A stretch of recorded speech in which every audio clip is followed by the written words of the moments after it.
I drop them, you pick them up. I got a new lesson for you, listen up.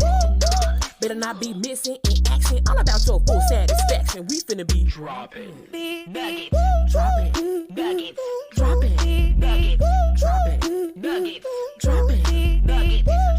Podcast. Dropping nuggets, stay elevated.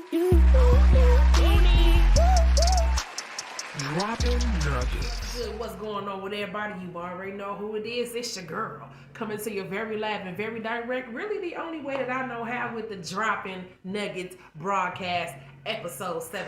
This episode is brought to you by Legacy Music Group, where we empower artists with generational wealth through music. It's also brought to you by Greedy Grapes, where you go get greedy for our grapes. Duck's Drip or Dry Music Review Show, the hottest music review show on the planet, and brought to you by Elevated 9, where we fill in the gaps between where you are and where you want to be with your music. Wow. The question of the week that prompted this particular episode is independent artist woes.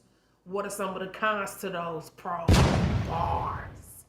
Anything that you go through as an independent artist that's very unsavory, that leaves a funky taste in your mouth that you can kind of do without, that shit that you would not wish on your worst enemy. We talking about it today in this episode on Elevated 9 AD's Dropping Nuggets broadcast.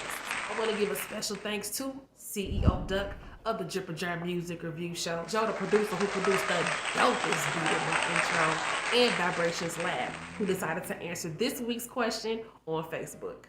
Number 10, the money is obviously hiding somewhere. One of the issues that we have as independent artists is trying to create music and focus on sound and generate income at the same time. We need to know how to do that without having a 1 million person fan base starting out, right? So the questions that we begin to ask ourselves are, is it coming through features and collaborations? Is this spins and plays on Spotify or Apple Music? Is it live public performances? Is it selling merch? Where is the money hiding, and how can I get it? And it really just forces you to be creative and think outside the box. Use your music to generate other income and find things that have nothing to do with your music to generate income for your music. Wow. Number 9, there is no real music or entertainment left in the industry. Oh my God, this one kind of stunk. You don't get entertained anymore. So if I pay you for a show, that's exactly what I want. Plus, here's the nugget. If you actually perform, you can charge more for your performances because people rather pay a performer to perform than an artist to perform. Does that make any sense?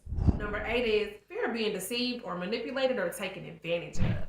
Being an independent artist and not knowing the business side of things is what keeps you in debt. Just poor decision making based off of the environment, terms, conditions, the language that's being used. I knew nothing, but that's all a part of the learning experience.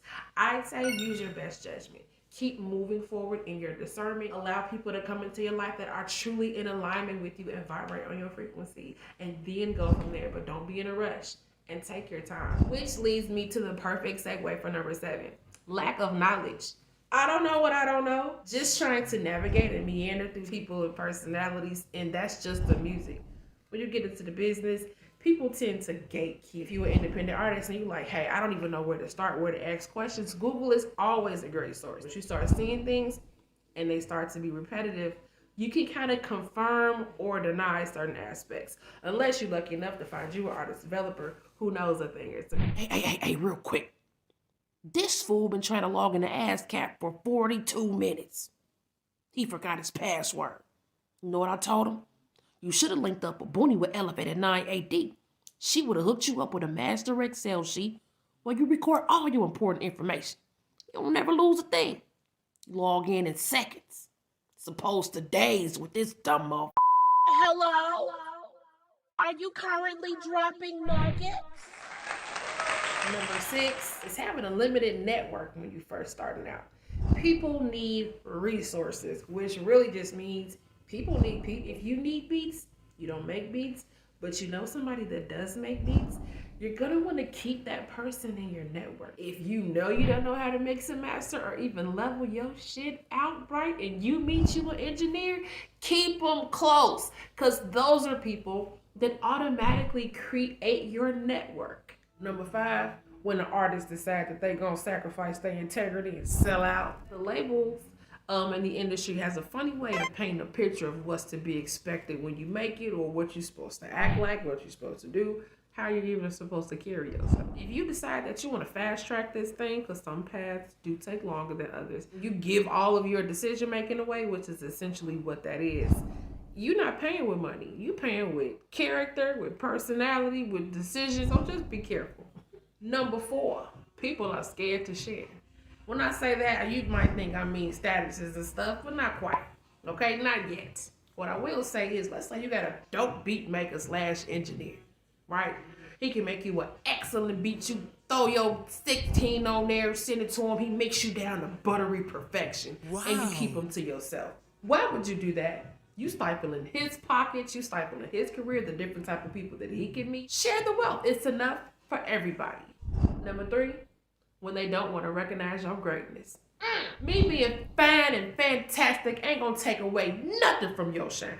You congratulating me for making that dope ass intro that you saw when you came your ass in here ain't gonna take away nothing from your intro. If I came through and spit a nice cold hard 16 for you, and you don't want to give me my props, that ain't nothing but a hater, and all they doing is saying, damn, you did something I wish I could do. Sometimes people can't congratulate you until it's daytime. Don't take it personal. It's all about the process. Number 2 is when they're disappointed because you don't look like what you sound like. Wow. This is a really true subject for me because I am a female MC, and I oftentimes do not have a feminine approach to my music at all whatsoever, right? If I am performing and trying to entertain you, then I'm going to absolutely dress for the occasion. I always baffle them. Now I just know to expect it. Just know to expect it. You're an outlier, and that is actually a really, really good thing. And the number 1 woe of an independent artist is, drum roll please, when the closest people to you do not show any love or support. Everybody breathe. Just breathe. Thing is, some people need to see the bandwagon before they jump on it. That's their role. Let them play their part. It's okay. Do you need to register your music? Get the step-by-step digital guide from Elevated 9 AD or a personal walkthrough. You can also get the paperwork bundle or purchase a monthly retainer. If you're interested, contact me at Elevated 9 AD on Instagram, TikTok, YouTube, and Facebook. Hello? Are you currently dropping nuggets? Thank you so much for tuning in to the Dropping Nuggets broadcast, episode 17, where we discuss independent artists' woes, talking about the concert and pros. You feel me? I would like to again extend that special thanks to Vibrations Lab for answering the question of the week that can always be found on Facebook, on Instagram, and on TikTok. Make sure you follow all of those platforms at Elevated 9 AD. Elevated 9 is in search of a beatmaker / engineer, an assistant, barber, perhaps a CPA, accountant, a stylist, makeup artist, or hairdresser, barber, photographer, videographer, and an ear. If you are interested in helping me build my team, please let me know. You can email me at getelevatedby9, that's the number, not the word, at gmail.com. Thank you so much for joining, and pop in next Sunday on a Dropping Nuggets broadcast. Let me guess, you an independent artist without a big marketing budget, aren't you? Yeah, I know. You're going to want to pay attention to this. About 3 to 6 weeks before your project drops, you're going to want to record about 30 videos. Choose a day like today. I do all my recording on Sunday. Record a whole bunch of videos, like 15 seconds to a minute long. And then you're going to want to download a content scheduling app. These are a godsend. You don't need to be a social media guru. You don't need to hire a marketing manager. All you need to do is create the content, upload the content, and schedule the content. It's that simple. 3 to 6 weeks before that release, get you a little buzz going, see what happens. For more nuggets, follow Elevated 9 AD. Hello? Are you currently dropping nuggets? Phrase of the week is do good business at all times. Hey, stay elevated.